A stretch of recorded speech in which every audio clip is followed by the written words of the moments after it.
Christopher Peterson, and you're listening to Nerd EXP Gamecast. This week I'm hanging out with Brooks.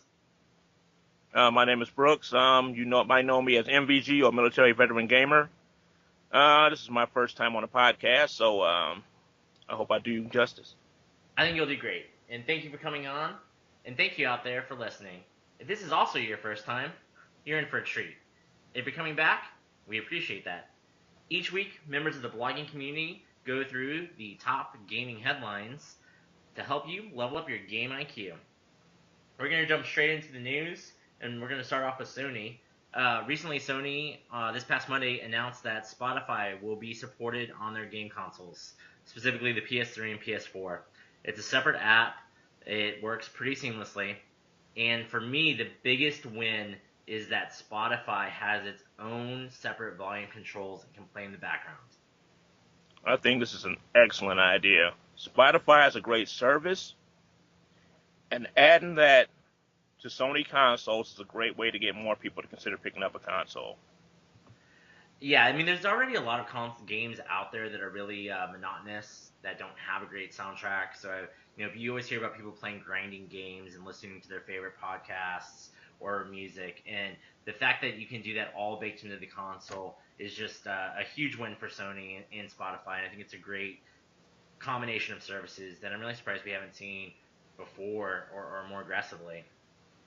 Moving on to keeping with Sony, their lineup for April games for PS Plus, they announced Tower of Guns for PS4 and PS3. This will be first day it's available will be free for PS Plus. Never Alone, which is a puzzle adventure game in Alaska, and then also Aru's Awakening, a platformer, all PS4. And then on PS3, you also get Aru's Awakening and Dishonored. And then on PS Vita, you get Killzone Mercenary and Monster Bug. I'm gonna be totally honest. I'm not all that impressed with the lineup. They're probably not bad games, but they don't sound like anything I really would want to play. I agree with you completely. Looking at this list, there's nothing that jumps out at me as being a must-play or something that I'm truly excited for. I think the one that I'm most excited for is Killzone Mercenary on the Vita. I've heard great things about that. If you've never played it, Dishonored, I know lots of fans of that game. I'm very much in the minority when I say I didn't care for Dishonored. I found the stealth parts kind of frustrating and the mechanics and just, I don't know, first-person stealth never really seems to work out for me. So that game just kind of didn't click. But everybody else loves it. I'll try all these games. I'll try Tower of Guns. I'll try Never Alone just to see if they're any good. But yeah, no clear winner this coming month. Now, keep in mind, these are things that don't jump out to me, but that doesn't necessarily mean they're not good games. And when you consider you're getting something free, cycle through month by month, it's a pretty safe bet you're going to get some things that might be just a wee bit underwhelming as far as games are concerned. Yeah, and this past month came out, everybody talked about Valiant Hearts and said it was a great game, and I played it, and it was good. But for me, this past month, March, Counter Spy was the clear winner. That was the game that I felt like everybody should have gave a shot. You're not going to see a lot of people are complaining, well, why aren't there any AAA games there? Unless they're, a few years old or something to that degree, they're not going to want to put them on there because the developers aren't going to make any money.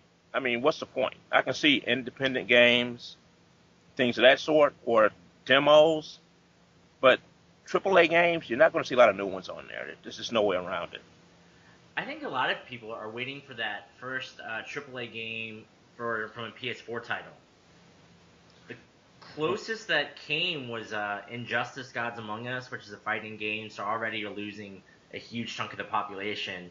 And it was also a PS3 game. But I think a lot of fans are waiting for not necessarily these, but like Killzone Shadowfall or Infamous Second Son or a AAA PS4 native experience. Don't take my word for it, but it might be a couple of years before we see any of those. I'll definitely agree with you there. Looking at the PS3, PS3 PS Plus lineup wasn't anything great, to be honest, until I think 2012, 2013, which was 4 years into the cycle. So we'll see a similar pattern, I think, for the PS4. For cross-platform news, Dragon Age Inquisition DLC, touched upon it last week, was Xbox One first. Now BioWare has finally been given permission by Microsoft in their contracts that they signed to announce that the DLC will be coming out to PS4, PS3, and 360 in May. Still no official word on that, though, what the exact date would be. So Xbox One won't be seeing Dragon Age anything, huh? Well, Xbox One already has it already. They got an exclusive with BioWare to get it announced first on Xbox One consoles. Which I think I might have said this exact same thing last week. I find that more frustrating as a consumer than just the game being console exclusive. Yeah, you got less options. Because then it's like, like if you already purchased the game, you paid the same $60 as everybody else. Yet you're getting a different experience. And in this case, a worse experience. That's not fair. True, but there has to be some way for them to get you to buy a particular console if they're going to give you particular content. Yeah, I guess I just, kind of... It sucks, but, I mean, what you going to do? I mean... And I don't even like Dragon Age. Like, I'm not even fighting I'm not a big fan of it either, so honestly, I don't really care. But but you're right. You're right. It would be nice if they got, what everybody else got, but then it's logical to give people incentive to pick up a particular platform to play the game on. And I don't know. I'm just worried about where this is going to lead. And maybe I'm just too alarmist already. But, like I played Destiny on the PS4, and that has levels, which quite frankly aren't that great, and guns that are exclusive to that console that will never show up on a Microsoft. So, I mean, you're starting to get fractured experiences. Yeah, that's business for you, though. You're absolutely right about that.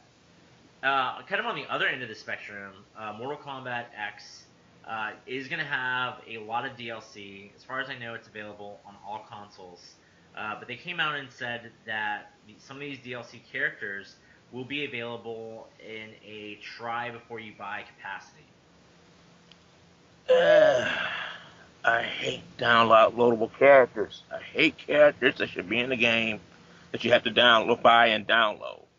But at least with this new setup, you can try the character out first to see if you are willing to learn to play the character, or if it's a classic that you like, and you can try to download it then. Yeah, I think fighting games, especially for me, are really frustrating with their downloadable content, and maybe shooters suffer from the same problem. But you buy a fighting game, it has 30 characters, you spend $60 on it, it has 5 different modes and levels, but then they release a character for $5. And it just the value proposition there compared to everything else you got seems so out of whack and like unweighted and ludicrous. But I mean that's the world we live in now. It's a business strategy. Unfortunately, everybody wants to. Everybody's willing to pay the money, so I can't get mad at the industry for wanting to try to make a little bit of it. Star Wars Battlefront is officially announced as having their first trailer at Star Wars Celebration April 17th. Oh yeah, time to kill some folks. Multiplayer, time to kill some folks. So, have you played the Battlefront series before? I have Battlefront and Battlefront 2, and they're both great games. Battlefield 2 brings it up a notch though. So I've never I actually kind of skipped over these games. What am I missing? Got to play. It's so much fun. It's so much fun. Now, not that I don't know why I'm gonna start grilling you as if you made the game. With the problems that Battlefield had with its online multiplayer, does that matter to you, or do you feel like this is a completely different team? You trust them. You're gonna buy it day one without hesitation. I don't care. I mean, I've been waiting forever for a Star Wars Battlefront game. Understood. I hope it lives up to expectations. Yeah, I hope so too. I mean, them showing a trailer. Hopefully they have a tight news cycle. The only thing that I really hope for this game is that they're not rushing it to meet Yeah, the take your episode time. 7. Oh, that would really suck. I get to playing against a lot of bugs in it. So yeah, I mean, I know that they really want that Star Wars movie and that Star Wars game on shelves at the same time. But I mean, if it's not ready, then let it not be ready. I can't say I won't go into fanboy mode though. Fanboy defense mode. When I get it, oh, it's still great. Flipping, my character disappears on me. It's still a great game. I think we've all suffered from that before. My Not video game related. My worst was convincing myself that Amazing Spider-Man 2 was a good movie. It took me a couple weeks to like sit back and go, damn it, I was lying. You thought that was a great movie, man? You got problems. I know. um, it was shocking. Like it definitely not shocking, but like when I finally opened my eyes, I realized what a fool I'd made of myself. I feel Yeah, bad for everybody who I told to go see it. yeah, you're forgiven. Thank you. Somebody who's never going to be forgiven from Konami is Kojima. Hideo Kojima, Metal Gear Solid creator, was attached to Silent Hills. Konami just silently removed the Kojima Productions logo from the game site. Thought nobody would notice. Everybody in the world noticed. This is just kind of a long-going tale of their breakup. I was hoping that was a joke, man. I was hoping it was April Fool's, Now, this was a and it March looks 31st legit. article. Oh, man. Well, I wish him the best. I just hope that any games that come out after him are good now. Be another Silent Hill or another Metal Gear Solid. It is a great game after he's gone. Yeah, I think to be honest, like I played Metal Gear Solid 1 and 2 and I tried to get into 3 and it was too micromanagement for me. Um I think that series could use a breath of fresh air. Nothing Yeah, against Kojima himself, but somebody's going to be real happy to get him though. yeah, I wonder if he'll just go Kickstarter and independent or if he will sign up. I imagine he's had offers. I mean, He's just got him. to have something. I mean, I just don't see it, man. Him leaving is probably going to bring a whole lot of gamers with him. Yeah, I mean, I don't think there's many people in the game industry. Maybe Miyamoto. I mean, definitely Miyamoto. Not maybe Miyamoto, Kojima. I can't think of anybody else off the top of my head whose name are associated with franchises so tightly. I guess Ed Boon for Mortal Kombat, and then Seth who did Street Fighter. But I mean, like their name is synonymous with the brand, Yeah. and Konami's losing so much, and I don't think they realize it yet. So I'm just wondering who they're going to replace him with. I'm just hoping that, I mean, I just hope some people were smart enough to try to learn things from this guy before he split, you know? Yeah, I mean, Kojima Productions was an offshoot of Konami. I assume that they had underlings and assistant directors, and they had a full. I mean, they did have a. I know they did. They had a full staff, so I'm sure that somebody learned. But I mean, like, I don't know, like just how he connects dots and how brilliant. And I know this is older, but that Psycho Mantis fight. Who the else ever would have thought of using every piece of that hardware the way Hmm. he did for Metal Gear Solid? Yeah. We will miss thee. Oh, well. I mean, excited to see what he does next. Who knows? Maybe he'll do something even more brilliant without corporate overlords breathing There down his is neck. that. There is that. Moving on to Microsoft news, which is basically Xbox One news. Uh, Sunset Overdrive is officially price dropped to $40. Okay, that's unusual. That's very unusual. Not so much the price drop because it's smart, because it's a popular game, and Picking it up might make somebody want to decide to get an Xbox One. But normally, software goes on sale on its own, based on what store has it. It's unusual for a a publisher to drop a price down like that. I agree with you. I mean, most of the time, like I'm sure if we went on like the Xbox store, PlayStation Network, we'd see games that are 2, 3 years old, still $60 retail. And you go on Amazon and it'll say $60. Oh, crossed out $20. Now, what I'm wondering is this 40 on is this going to be 40 virtual and in store or I just assumed so, based okay? upon Well, either way, I mean, $40 is a pretty decent price to try out a new game like this one. If you got an Xbox One, you haven't really bought a lot of games yet. That's pretty good actually. pull up the article. Yeah, it's $40 digital already, and in stores. So, I mean, they're doing it right. I think, for me, everybody always talks about the digital future. I would buy every single game digitally if it was cheaper than physical. Oh yeah, considerably. But it's not there yet. No, So, it's not going to be there for a minute because you got to consider what happens to all the physical copies. I mean, you got to consider price of pressing the disc, packaging, shipping, some everything else, markup. and I mean, and because of that, that's why I can't believe that the digital copies aren't Oh, cheaper yet with all that loss overhead. if I'm going to pay $60 for a new game, I might as well buy the damn thing right out of the brick and mortar store. I agree. Like I picked up the order for $60. I was able to flip it for 35. If I bought that digitally, I wouldn't have recouped any of my costs. Oh no, what's the point? I get to play it first. Not for $60. Forget it. Forget it. It's out of But control.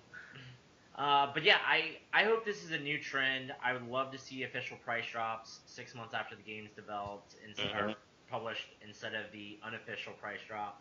So I commend Insomniac Games or Microsoft, whoever made the decision, Yeah. and I want to see more of it. Other Microsoft news: the next Gears of War game is officially announced as not coming to 360. Ooh, Yeah, that sucks, man. I know, but I mean, next gen's here, current gen. Yeah, they got to sell those Xbox Ones, and I understand. I'm not exactly happy with it, but it makes sense. So, I think it's good. I think it's good for the industry. I think it's a good decision. I was happy when Batman Arkham Knight was announced as next gen only. So, Yeah, uh, I mean it's logical. I mean it makes good business sense. I mean, what's the point in upgrading to a new system if you're going to get all the games on the old ones? yeah, I know. I mean, PS2 had a long tailspin of games, and and there were a lot of other factors. PS3 had an atrocious price point. Sony had way too much swagger.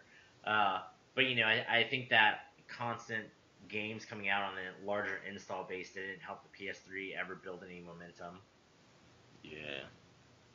I mean, like hell yeah, I want to save some money. I don't want to spend another 300, 400 bucks on a new console if I don't have to. I mean, send me them games. I'm not mad at you, So, but I understand the logic. I ain't disappointing, and I figure I just do what I always do when a new game like that comes out. Find a friend and freeload. I mean, it's the American way. I know I gotta find a friend with a Xbox One around town. I only Yeah, have I haven't. None of my buddies got it yet. I know somebody with a Wii U, so oh yeah, I bust the hell out of my knuckles. yeah, yeah, I've only played. Yeah, I don't have a Wii U, but I've still managed to play some good times of Smash Oh yeah. Bros. And Mario Kart. Are you kidding, man? Freeloading is magic. Last bit of Microsoft news: Quantum Break pushed to 2016, which in of itself, we probably wouldn't mention, but That's no big deal. I mean, if you're gonna, if you got problems with the game, delay it. Why not? I mean, it can only work in our favor. Less day one DLC. and I mean, it's March, so I appreciate the fact that they announced a fall game was getting delayed now instead of 2 months before the fall. Like, I find it really disingenuous when an October game gets delayed 6 months in September.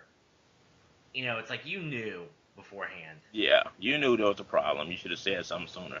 What's their justification though? So Microsoft has a lot of confidence in themselves. This is a direct quote.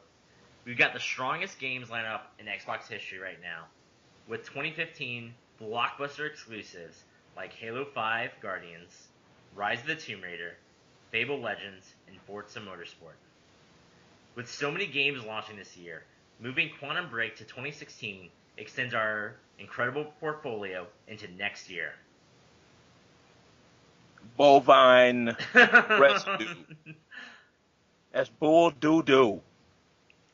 A lot of people were waiting for Quantum Break, okay? I'm sorry. That's bull doo doo. Now, I love me some Halo, and some Tomb Raider would be nice. But let's be honest here. The only reason they're pushing it back is because they got more problems than they anticipated. Why don't they just say that? I agree with you. I mean, wasn't Quantum Break originally announced before the Xbox One?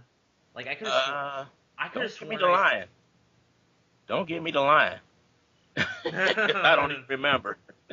I could have sworn, but I mean, like this game has been in development for a long time. Yeah, but a lot of people were expecting it too. So, I mean, Ready at Dawn has a lot riding on them. They're one of the few Xbox, Microsoft developers that aren't developing Halo or Gears. So, I mean, this is, I don't know. I mean, this was going to be their heavy rain. All things considered, though, it's logical for them to make an excuse that they got other games taking priority. Because if they came straight out and said, okay, we found some problems, and we want to take some time to make sure we work the bugs out, fanboys would go berserk. Go to hit Twitter, Facebook, internet, just go berserk. And I just said Ready at Dawn. If you're yelling at the mic, I meant Remedy Entertainment. Sorry, I got my wires crossed there. Sorry. But yeah, you're right. I don't know. Like this was just such a funny way to announce the delay. Yeah. I just wish they were honest. Kind of like Nintendo was when they just announced the Zelda Wii U delay. They still had some PR speak in there. Don't get me wrong. They talked about Zelda being a ambitious and large game, and they wanted more time to make sure they made the game right. But the developer came out, apologized, bowed, before and after his speech, seemed to genuinely take responsibility for announcing the 2015 release date and then pulling back on it. So it was just kind of a breath of fresh air to see more apologetic delay. Gamepad problems. That's the size of it. They're having trouble working out the gameplay, implementing the gamepad. That's the only explanation. Because Zelda games don't get delayed, okay? I'm sorry. They don't. Nintendo usually does a very good job on Zelda games. I mean, they may take some time, but they do a great job. I've never heard of something like this, okay? To be honest, frankly, it's scaring me. It's obvious to me that there's some gamepad problems. Didn't Twilight Princess got delayed though? Because that was originally a GameCube game that got delayed. Yeah, they just had to tweak it to put it on the Wii. Yeah, but I guess it was more of an American problem because I think it came out in Japan on the GameCube already, and then it came on the Wii here, and then they did it backwards to the GameCube eventually. I don't know. That Nintendo NX is still ways out, but could we be seeing a repeat of that strategy? Ooh, I hadn't even thought of that. That is a great observation. I had not even considered that one. That's entirely possible that they might be wanting to use that as a system seller. That really sucks, though. That's terrible. For all our friends we freeload off of, I know they're going to be upset. Yeah, No, but you got to consider though, if they get this game right and if they don't put it on the NX, this could be a system seller, something that actually makes positive use of the gamepad with the Wii U. That would be great. But I mean, we got to wait another year for it though. If they even get it out in 2016. Yeah, I mean, I don't know if Zelda carries the weight that it used to. Like Skyward Sword was a dud. Yeah. So, but I mean, this game is beautiful. And it did when that announcement trailer, I did almost think about buying a Wii U, and I'm always kind of on the verge of picking up a Wii U. But I just haven't been. I guess it's not even the Wii U's fault; it's my fault. Like I don't even have enough time to play all the PS4 games that come out, so I can't add another gaming system in that library that I'm gonna ignore. But you're right. Like this could be a system seller. This could. I don't think it could save the Wii U. I think we're No. beyond that. No. But it definitely could push some hardware. Yeah. Last bit of news, and I say last bit, but really it's like 30 stories all rolled in one. Nintendo just had their direct in April. Lots of news coming out. We'll touch base on most of it. I don't know if we'll necessarily dive deep into all of it. Lots of Amiibo stuff. Speaking of exclusives, there are exclusive Amiibos depending on which store you go to. Like you have to go I to believe. Target to pick up Jigglypuff. Yeah. There was another, like I think one of the Splatoon ones was exclusive. Not Isn't that a Splatoon, sorry. three pack? There's like three amiibos come together. Yeah, you're right. 3 Amiibos for that, and then there was it was a Pokemon one was exclusive, like a Frog Ninja Pokemon. Yeah, but where was that one sold? I don't remember where that one was sold. And that just becomes the problem. I know they have their huge diehard Amiibo fan base, but for just regular people, like for a mom, can you imagine a kid being like, "Hey, I want this character." Okay, parent goes to 12 stores and can't figure it out why it's never there. Mm. I don't know. Like if I'm frustrated with like timed exclusive DLC, like this strategy makes no sense to me. True, but it does guarantee. I mean, controlling supply like that does guarantee that people go insane when they come out and just scoop them off the shelves. It's brilliant, actually.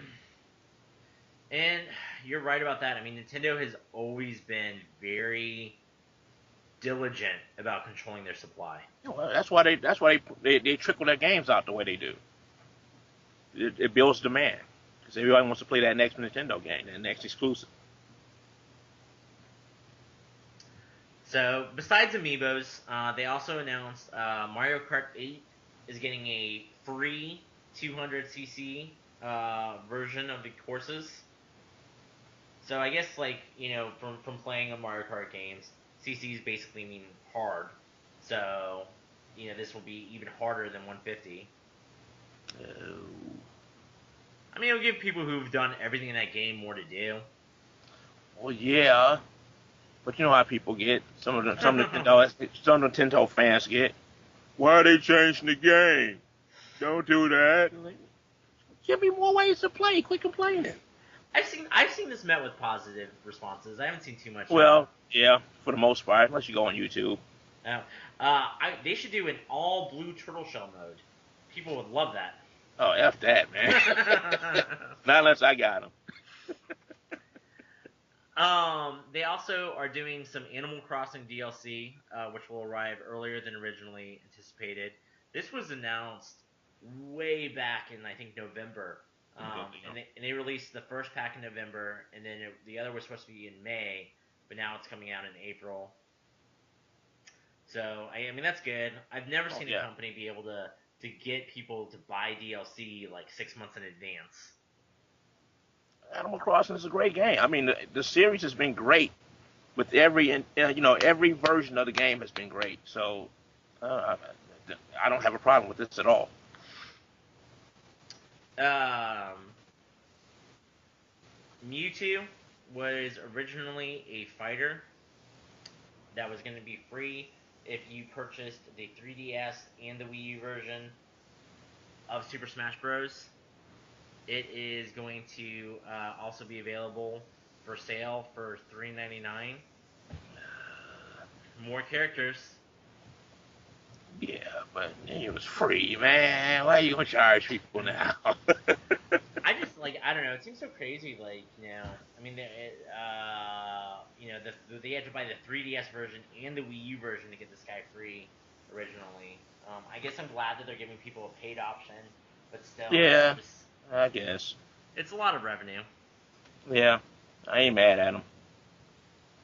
Um, Also in Super Smash Brothers, Lucas from Earthbound, which is coming this June, which is having everybody freak out, thinking that Nintendo did finally release Earthbound on the Wii U, so now everybody is like, oh my gosh, they're gonna release Mother 3, which is the game Lucas is from. Yeah, I think they're getting way ahead of themselves. yeah.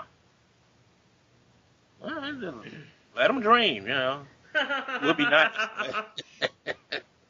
Why not? Keeps them from arguing. uh, Nintendo's also taking suggestions for who players want to be included in Super Smash Brothers.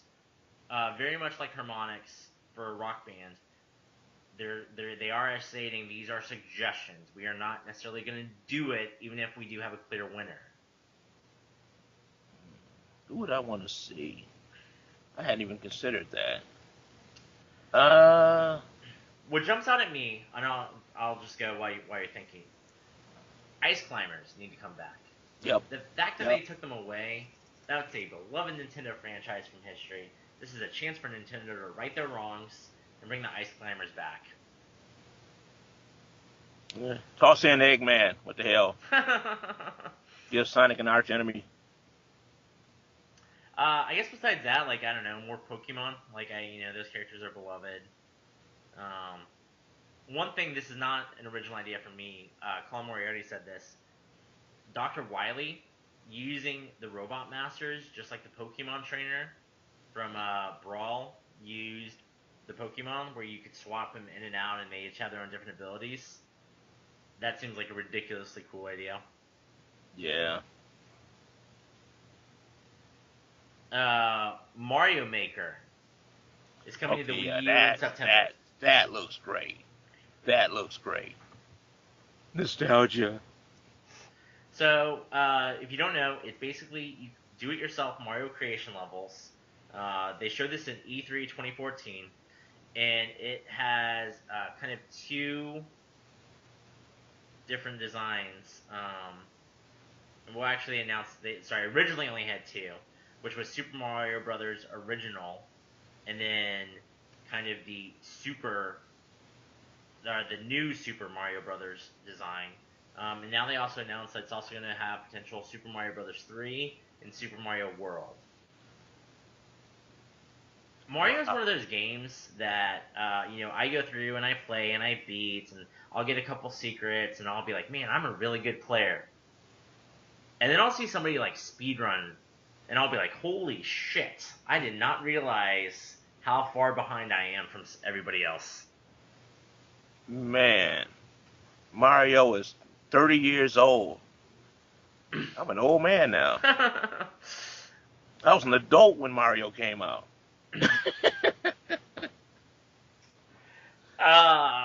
So I mean, I can't wait to see what the community comes up with. I think that we'll see some cool creative levels. I think that we will see some hard as hell levels. Yeah. That 99% of the population will not be able to beat. I'm just hoping that this is a game that makes liberal use of some online, so I can build some boards and send them to a couple of friends. Yeah, I mean, this has to have an online community. This has to have. It would be stupid not to. An easy search function, an Yeah. easy display function to show to your friends and send levels and search and be able to find the cream of the crop. As somebody who played Little Big Planet, the biggest barrier to entry on that game is just, quite frankly, the amount of garbage. Just the stupid, quick levels that people generated that they thought were cool, that nobody else cares about. Nintendo needs to find a way to be able to cultivate good content and rise it to the top. Another Nintendo DS and 64 titles will be coming to the Wii U Virtual Console. So, I mean, I think at this point everything should be on the Virtual Console that possibly could. No doubt. I mean, a long time ago, Nintendo has the richest library of games ever. No one, no console, no publisher can claim to have more games available than Nintendo. And for the life of me, they don't make the online robust. The online store sucks. That's not bad per se, but it's just so many games that can be on there, man. What are they thinking? I mean, they're missing out. I mean, I think, like you said before, Nintendo is the best developer. They have the richest history. Nobody else could do Super Smash Brothers or these Amiibos or Mario Kart and pull in all their characters. Other people have tried. PlayStation All-Stars, a disaster commercially. So, I don't know. I don't know what Nintendo is doing. Nintendo has always gone left field. Yeah. But I don't know. I think they're making some good movements. I saw a lot of positivity.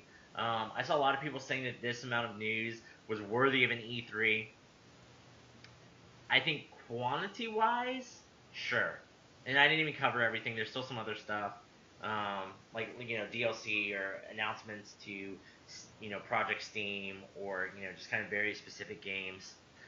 But there was no mega blockbuster in this Nintendo Direct. No. So I mean, I think that they're still definitely saving some stuff. We'll see a lot more. I think the fact that they cleared all this out, we'll see Star Fox footage soon. Let's hope so. So, anything else from the Nintendo Direct that you could think of, or offhand? No. All right. So this point of the show, kind of go through just what we've been playing this past week in gaming. For me, I downloaded. I went through my PS Plus library, downloaded Spelunky and Swapper and Fez. To be honest, I haven't had a chance to dive into all of them. So I'll give more feedback on that later. But I did pick up the Hearthstone expansion, Blackrock Mountain, this morning. Pretty easy to go through. How to get those new cards. I like the expansion, how they do it with the adventures. If you're a Hearthstone player, definitely go out there and do it. And I love the fact that Hearthstone, obviously you can get better cards if you pay, but this game is legitimately free to play. You can earn enough gold to do everything that you want in this game to get, all the basic cards. It's just, you'll be hunting those legendaries forever. For myself, I kind of went a little retro. I played SNK Arcade Collection, games like Metal Slug, Neo Turf Masters, Samurai Showdown, classic fighting games. I also played little Taito Legends, things like Bust a Move, Space Invaders, things of that sort. Little things I can get into, play for a little while, and come out of. Man, I love Samurai Showdown. Whatever happened to that series? Yeah, I think it went to Samurai. I think it went to number 3, and then it just disappeared. Yeah, I mean, I guess really the only fighting games that still exist from that era are Mortal Kombat and Street Fighter. Well, you can be honest. Keep your eye. They're rare. They don't come out very often. But look for collections on a lot of these, like the Sega Genesis collection, the Taito Legends collection, the Capcom collection. There's some great games on these things, both arcade and home console games. Sounds good. Everybody out there, if you're listening, tell us which arcade collections that you've enjoyed or that you hope are going to be announced soon. If you guys liked this episode, please like this episode either on YouTube or iTunes with a 5-star review. If you want to be on the show, definitely feel free to comment, and we'll try and put it together for next week. If you want to hear more from us, I'm Chris Peterson. You can follow me on Twitter at NerdyXP. I'm also on IGN as NerdyXP. And all my blog posts are at nerdyxp.com or my IGN. If you want to hear more from Brooks, You just hit me up on IGN for now or Twitter. what are you at? What are you at Twitter? Navy MBG. Okay. Yeah, and military veteran gamer on IGN puts together a great user guide to help people with their formatting of their blogs. Updates it regularly. Still something that I reference and give out to new people who join the community and ask for advice every time. It's a great resource. Well, thank you for being on this week's episode. I definitely appreciate it. Definitely appreciate your insight and just kind of your views and being willing to jump in and talk about things. Okay, peace outside, people. Well, thank you guys for listening. I hope you enjoyed this week's episode and that we were able to help you with your gaming IQ. Level up, friends.